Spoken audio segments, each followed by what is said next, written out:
For the guitar lick of the month for March. So today I wanted to talk to you guys about phrasing. So guitar phrasing is usually described as a few single notes or a single note or a simple melody that oftentimes has lots of space in between the next phrase. If you want to hear some really great guitar phrasing, Neal Schon from Journey is my favorite by far. Neal can play great melodies and then just turn on these blistering licks and just places everything just in the right place. So guitar phrasing to me is maybe the hardest thing to learn for a lead guitar player, because it's easy to throw 1,000 notes in, all over the place, and it's hard to leave space. David Gilmore is another great guitar phrasing. Listen to how in a lot of the Pink Floyd songs Gilmore leaves all this space and lets these notes ring out and resolve as the chords change, or create tension as the chords change. So it's a really I think that it really separates a guitar player that can phrase well. It really separates them from the pack. So let's talk about, so in the trailer I did a little just example of some of the phrasing that I like to do, and I was going to show you guys a couple of those licks. So the first part, so these are volume swells. So what you're doing, so we're going to take the 9th fret of the G string here, and we're just going to strike the note. Once we strike it, now the volume is down on our guitar. We slowly bring it up.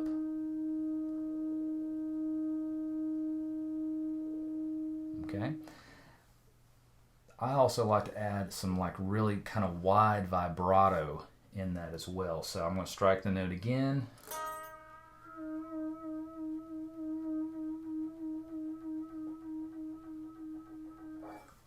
And all I'm doing there is just basically taking that E note on the G string, and I'm just adding kind of a slow wide vibrato with that. You could also do this. Let's go up and do a bend. So we'll get up on the 15th fret of the B string. We'll strike the note.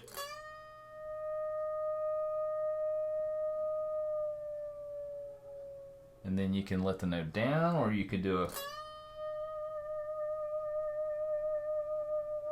add a little vibrato with that as well.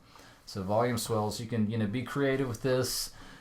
Try them out all over the place. You don't necessarily have to hold the notes for very long. You could do a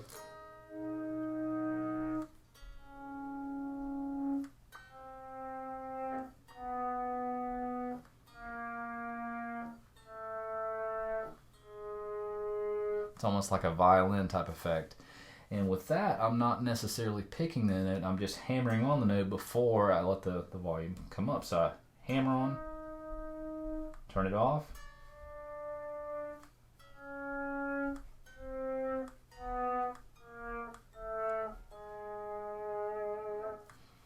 So Eddie Van Halen, lots of different volume swells in some of his playing as well. So that's a great way to add some interesting phrasing. Another one, I took a melody. This was the melody that I kept hearing in my head when I was playing along with this jam track. That's just kind of how I kept hearing. That's how I'm going to start this lead break. So we could play that a couple ways. I played it like this.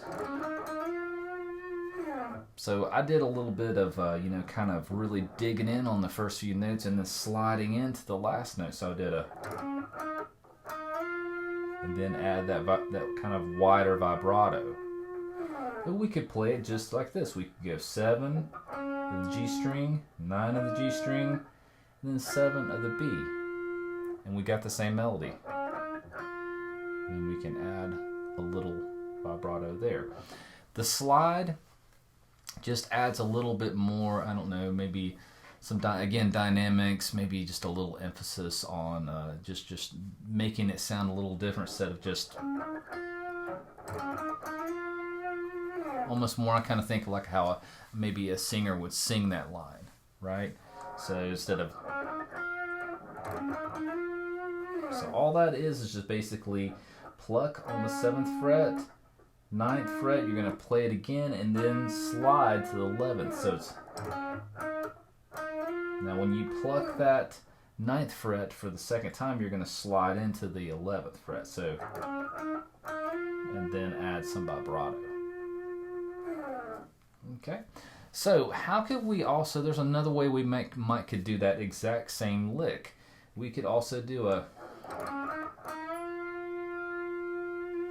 you could do a bend. So the only thing that's different there is instead of sliding into that 11th note, we're going to grab this 11th note, which is the F sharp, by bending up to it. You can grab your vibrato, tremolo arm and add some, some interesting phrasing there. So, okay, so there's a couple things there. So we got volume swell so far. We've got taking a simple melody. We can either just play the melody.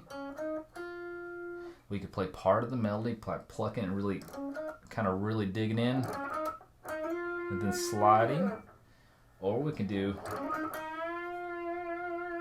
a bend. Another lick that I did there was a little descending run. Okay, and I really tried to kind of dig in and pick.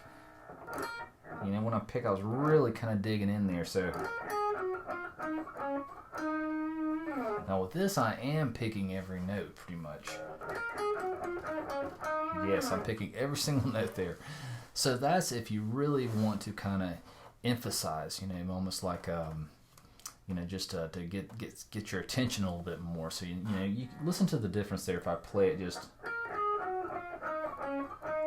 versus digging in a little bit different there. Now if I dig in, okay, so that lick is from the 12th fret of the B to the 10th fret of the B, 12th fret of the G, 11th fret of the G, 9th fret of the G, 7th fret of the G, and back on the 9th fret of the G. So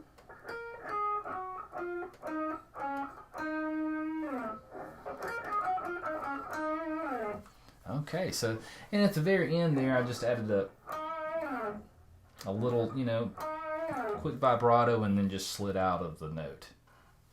That's something I probably should talk about as well.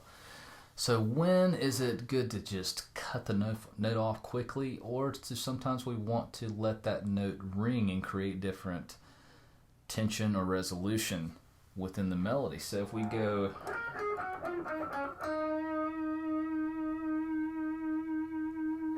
depending on what kind of chord progression you have going on, you could try that out, see if that works.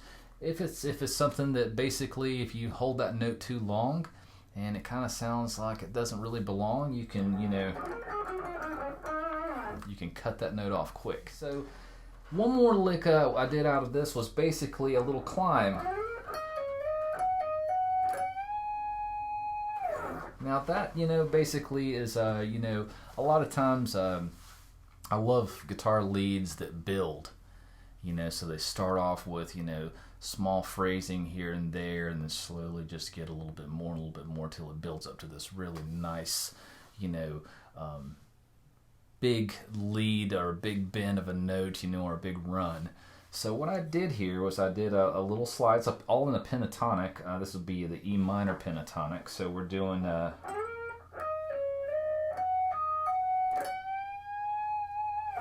and that's going to be starting here on the 16th fret of the G string.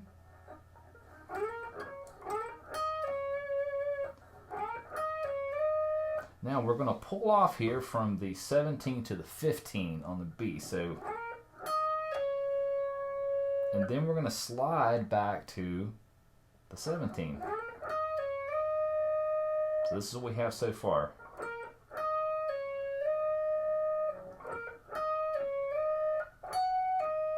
Now we're going to pull off here from, let's see, this is the 20th to the 17th. And then hammer back on to the 20th. So this is what we have so far.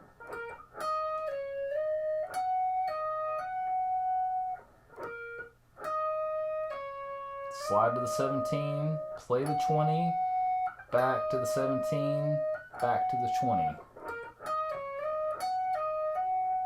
And now when we come back and hammer back onto the 20, we're going to do a bend. And then we're going to add vibrato at the very end. So now we could play that a couple ways. We could play it like that and kind of really pick the notes. Kind of like how we did the like that. We could play it like that. Or we could do some pull-offs and hammer-ons and maybe add a slide or two in there and maybe create it a little bit more of a legato type playing versus staccato. So we do like a slide in to this note. So, and I'm just, grabbing that note from anywhere here on the fretboard and sliding into this note, which is on the 16th fret of the G. Now the only thing different there we did is I just did a hammer-on pull-off there. So pull off, hammer on, and then pick the note, and then do the bend at the top. And the vibrato at the very top, you can also, that's another great way to decide what kind of phrasing you want to do there to add some more color. So we could go, you could do a quick, vibrato, or you could do a slow. So in this case, in this trailer I did are not kind of a slower vibrato, similar to like what maybe John Sykes would do. I kind of was thinking along those lines. So let's review. So we had volume swells. And then we had basically taking a simple melody. How can we take those three notes and make them special?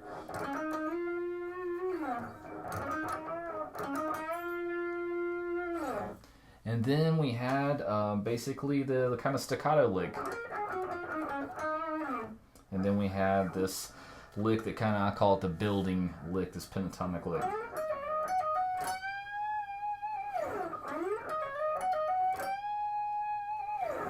Okay, so that gives you guys 4 different phrasing licks to kind of mess around with. Again, make them your own, change them up. You don't have to play everything exactly how I'm playing it. I'm just kind of giving you some different ideas, things that I work on, things that I've discovered over the years.